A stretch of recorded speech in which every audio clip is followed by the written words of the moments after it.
Hello, कैसे हो आप सबका स्वागत है एक और बेहतरीन वीडियो ऑफ ट्रेडर्स ब्लॉक। आज टाइटल देख के आप सब समझ गए होंगे, हम बात करने वाले हैं एक ट्रेडर के बारे में और एक इन्वेस्टर के बारे में। ठीक है, सबसे पहले एक इन्वेस्टर वो पर्सन होता है, वो व्यक्ति होता है, वो कोई भी इंस्टीट्यूशन होता है जो अपना पैसा एक ऐसी चीज में इन्वेस्ट करे या कोई ऐसी चीज खरीदे जो वो एक लॉन्गर टाइम पीरियड तक रखना चाहता है, जिससे उसको एक अच्छा रिटर्न मिल सके अपनी इन्वेस्टमेंट पर। ठीक है, ट्रेडर का भी यही काम होता है, वो भी अपनी इन्वेस्टमेंट करेगा कुछ रिटर्न के लिए, बट उसकी इन्वेस्टमेंट शॉर्ट टाइम पीरियड के लिए होगी।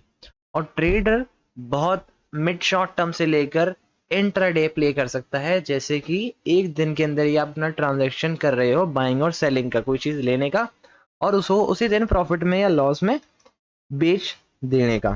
ठीक है, तो इन्वेस्टर का काम इस तरीके का होता है। एग्जाम्पल के तौर पर हमारे सामने मैंने निफ्टी का चार्ट खोल रखा है, मैं आपके सामने कोई शेयर का चार्ट भी ले सकता हूँ। एक मिनट, मैं शेयर का चार्ट लेता हूँ, मैं रिलायंस का चार्ट ओपन करता हूँ। ठीक है, तो हम रिलायंस का चार्ट देखेंगे अगर, तो रिलायंस का चार्ट अगर कोई बंदा यहाँ पे जनवरी 3 को लेता है रिलायंस, तो उसका रेट है 2396। आप इसे यहाँ पे देखना, ठीक है, इस कॉर्नर में ब्लैक बॉक्स दिख रहा होगा जो इसका रेट बता रहा होगा उस टाइम पे। ठीक है, तो ये रहा 3 जनवरी 2022 को।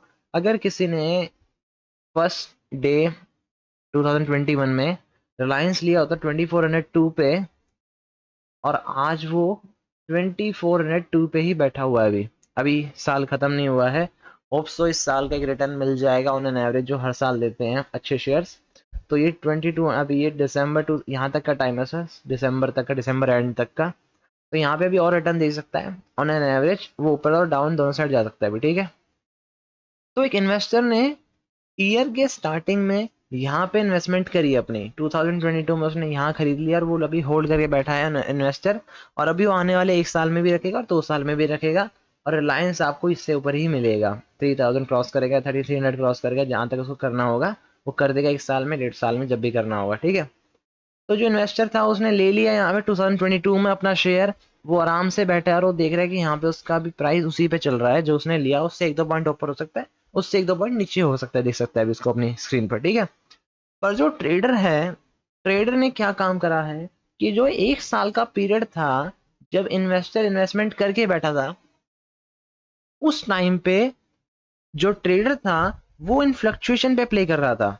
मतलब कि जब ये ऐसे डाउन गया, तब जो ट्रेडर था उसके पास अपनी स्किल्स थी, अपना एक्सपीरियंस था, उस बेसिस पे यहाँ पे बाय करा। फिर उसने क्या पता यहाँ पे सेल कर दिया हो, यहाँ पे दोबारा बाय करो, यहाँ सेल करो, ऐसे करके वो अपॉर्चुनिटीज कहाँ ढूंढेगा?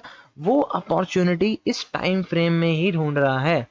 आपको लास्ट वीडियो में याद होगा, बेसिक्स वाली में, इन्वेस्टर का यही बताया था मेन फॉर्मूला, कि आप प्रॉपर्टी लेते, कुछ भी इन्वेस्टमेंट करते हो तो आप 1 2 साल 3 साल होल्ड कर देते, तो ऐसा ही इन्वेस्टर ही काम करेगा शेयर मार्केट में।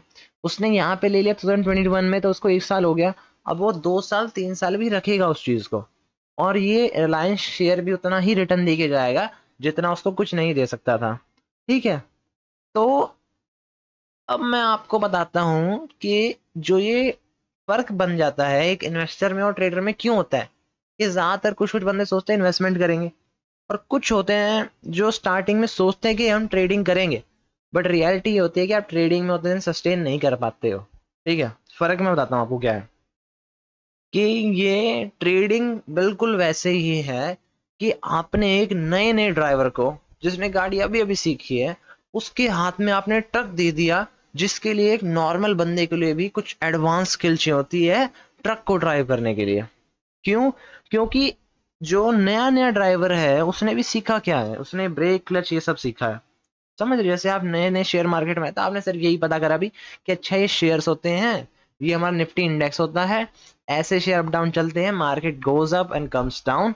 ठीक है, तो ऐसे ही आपने कार में, आप नए नए ड्राइवर आए हो भी, आपने कुछ नया नया जाना है, आपने सीखा अच्छा दिस इज ब्रेक, ये क्लच होता है, इसको स्पीड पैडल कहते हैं, और आपने गियर देखा, आपने बोला अच्छा गियर शिफ्ट करना पड़ता है और गियर डाउन करना पड़ता है ब्रेक पे, आपने ये सब जान लिया। इसका मतलब ये नहीं होता कि आप अगले दिन जाके ट्रक चलाने लग जाओगे। As simple as that. Trading में भी वही काम है। अगर आप इन्वेस्टमेंट और आप शेयर मार्केट के बारे में थोड़ा बहुत जान चुके हो तो आप ट्रेडिंग नहीं कर सकते हो। क्यों नहीं कर सकते हो? Just exactly experience. क्योंकि जब आप मार्केट को एक स्पेसिफिक टाइम ना दो अपना, और कुछ स्पेसिफिक चीजें ना जानो, और उन चीजों को जानने में ही आपका टाइम जाएगा, जो स्पेसिफिक टाइम की बात कर रहे हैं उन्हीं चीजों को जानना है आपको। तो इसीलिए जो नया बंदा आता है उसको कभी सजेशन नहीं देता है कोई भी, और ना वो कर सकते हैं इजीली कि वो ट्रेडिंग करे। क्योंकि ट्रेडिंग करने के लिए क्या चाहिए आपको? एक स्पेसिफिक स्किल सेट चाहिए जिससे आप ट्रेडिंग कर सकते हो। ट्रेडिंग का सबसे बड़ा हेडेक आपका क्या होगा? आप एक्सपीरियंस बंदे क्यों कर रहे हैं ट्रेडिंग? क्या मतलब है इसका?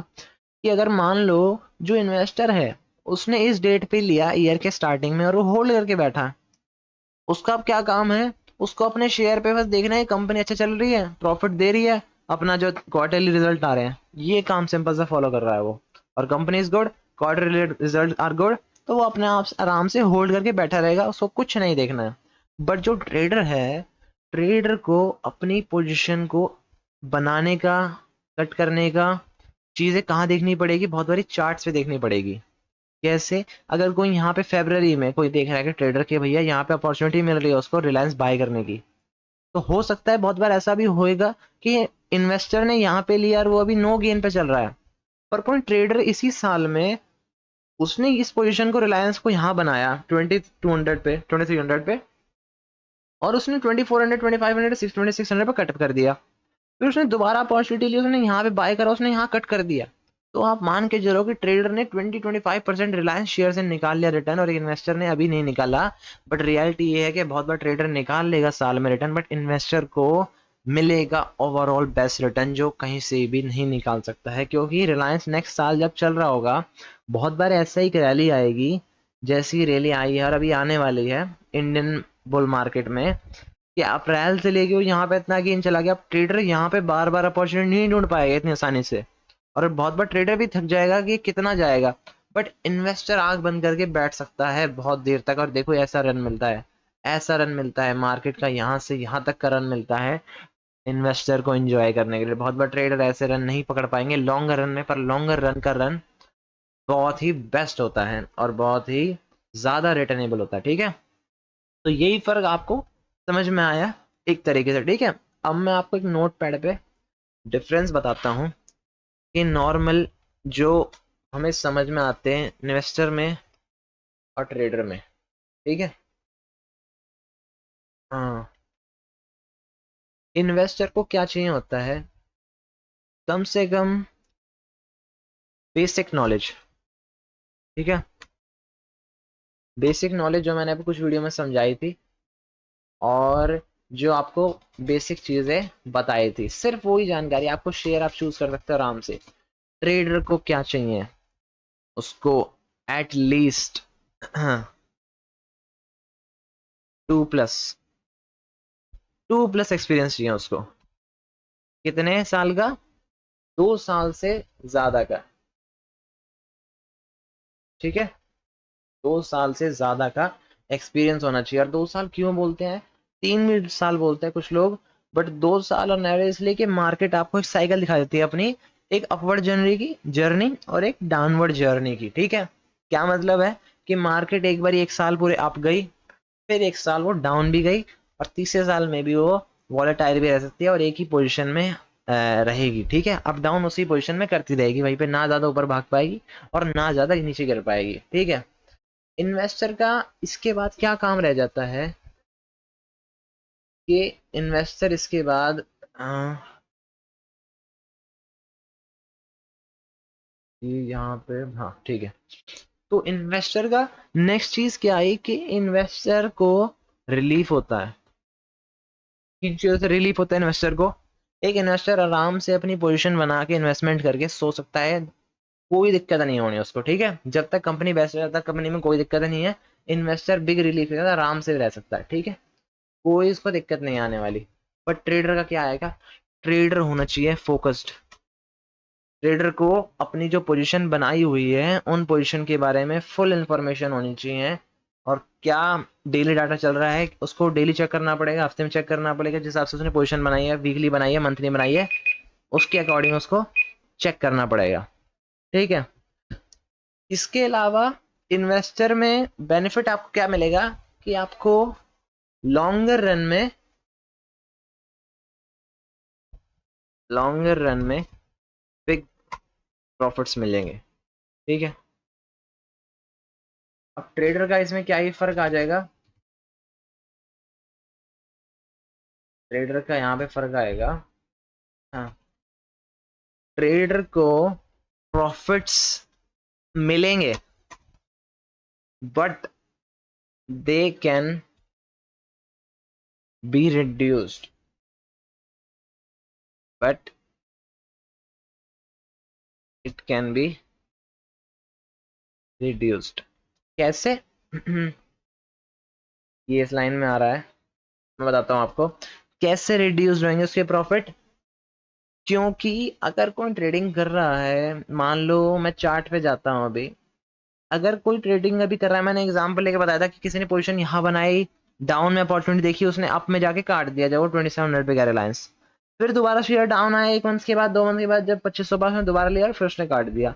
बट बहुत बारी ऐसा होगा कि उसने पोजीशन अपनी यहाँ बनाई 2600 पर और डाउन आ गया और फिर उसको लॉस में काटना पड़ा, क्योंकि उसकी लॉन्गर टर्म की एक ड्यूरेशन का नहीं था, उसको शॉर्ट टर्म प्ले करना था, तो उसको लॉस में काटना पड़ा। तो क्या हुआ, ओवरऑल उसका गेन थोड़ा सा कम हो गया।